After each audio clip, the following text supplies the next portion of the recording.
that it's ready to protect its national interests and stand up to U.S. President Donald Trump's tariff salvo. Just a day after U.S. President Donald Trump imposed an additional 25% tariff on New Delhi, India's Prime Minister Narendra Modi sent a strong message to Washington. The Prime Minister said the interests of Indian farmers and fishermen will be protected at all costs, even if he has to pay a personal price for it. हमारे लिए अपने किसानों का हित सर्वोच्च प्राथमिकता है।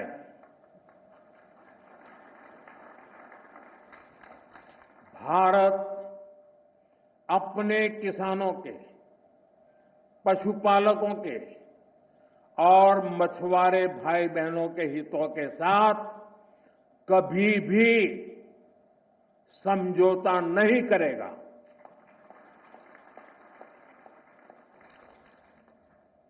और मैं जानता हूं व्यक्तिगत रूप से मुझे बहुत बड़ी कीमत चुकानी पड़ेगी, लेकिन मैं इसके लिए तैयार हूं। मेरे देश के किसानों के लिए, मेरे देश के मछुआरों के लिए, मेरे देश के पशुपालकों के लिए आज भारत तैयार है। Indian leaders have also raised question marks over China's oil purchases from Russia. Reports say China's oil imports have spiked 20% compared to last month. This fact was nowhere in the picture as the recent order was signed by the U.S. president. ये जो extra 25% जो add किया जो The additional 25% is because we buy oil from Russia.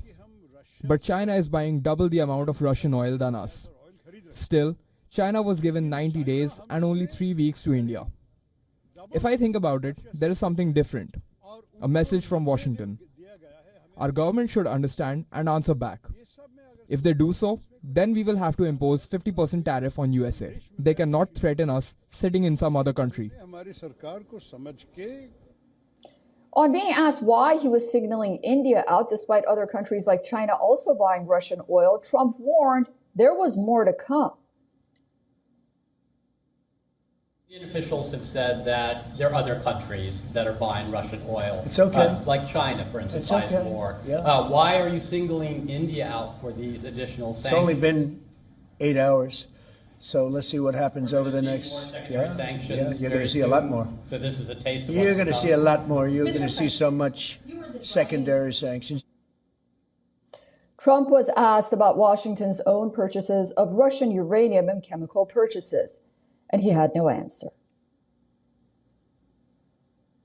India says that the U.S. imports Russian uranium, chemicals, fertilizers, while criticizing their energy imports. Your response to that, sir? I don't know anything about it. I'd have to check, but we'll get back to you on that. Yeah, please.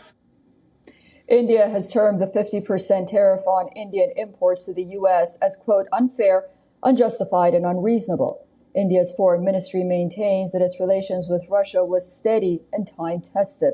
Alongside a big self-reliance push by Prime Minister Modi, New Delhi is focused on other trade avenues with the European Union and has signed a landmark trade agreement with the UK. All right, joining us live on the broadcast now is R.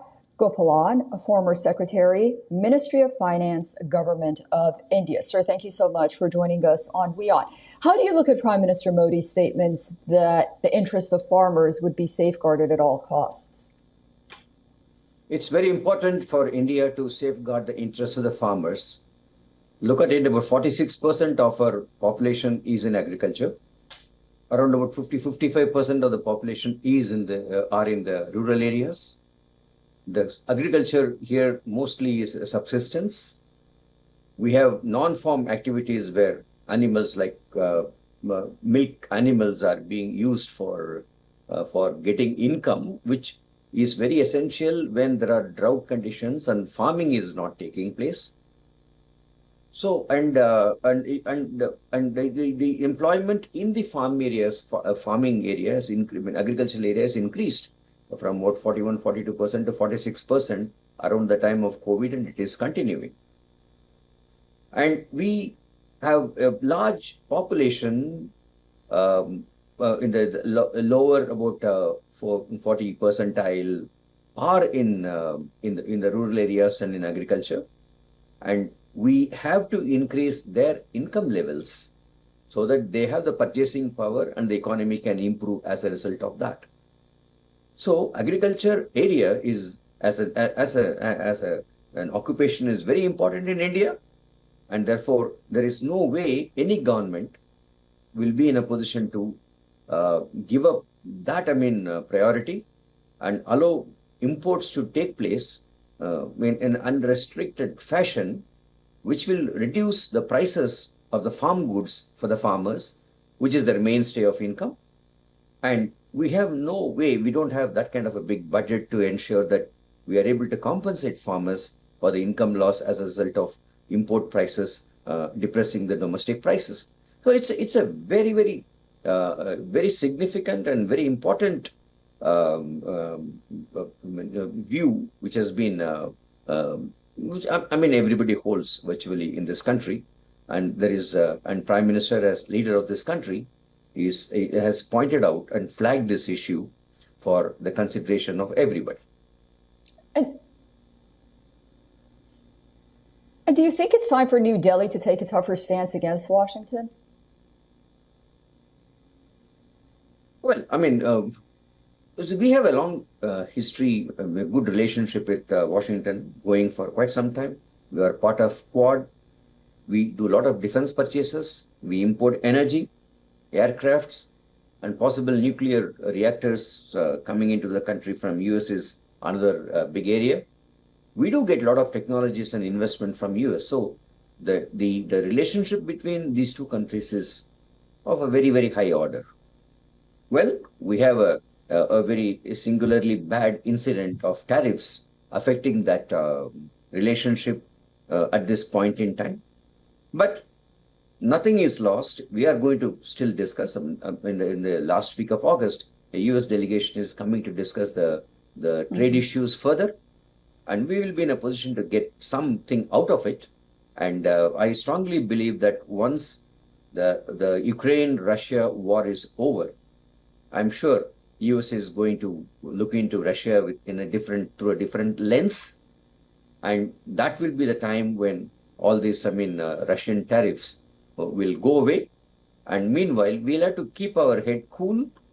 We'll have to negotiate, taking into account our red lines, and see that, if there is necessity to offer a market with an accelerated tariff reduction, we should be in a position to do so.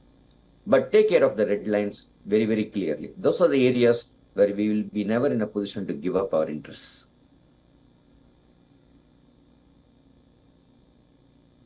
Yes, Mr. Secretary, these next few weeks are going to be so important, not just the possible meeting between the Russian president and President Trump, but also that delegation that you mentioned that's coming to India from the United States. My final question is, do you think all of this that's happening between the United States and India and these tariffs is the sole reason for these tariffs India buying Russian oil? Or are there other reasons?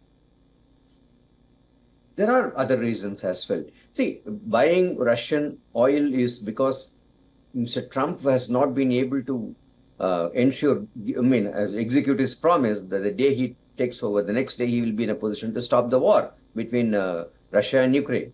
He has not been able to do that. So he is able to divert the issue to other activities like, Russian oil being purchased by others. Why not we stop that so that Russia does not get revenues to fund the war? But more importantly, I get the feeling that the US allowed China to, become big. They in the 90s and the early part of this century, they allowed them. They gave them a lot of leeway. They allowed. The globalization was a buzzword then.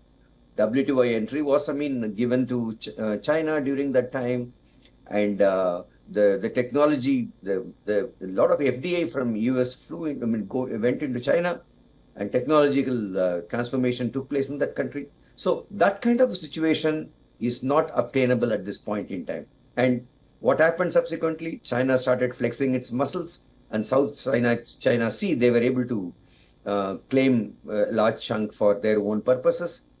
now the US has realized that they had allowed China to really grow, and they should not allow India to grow the way China grew in this early part of the century and in the 90s.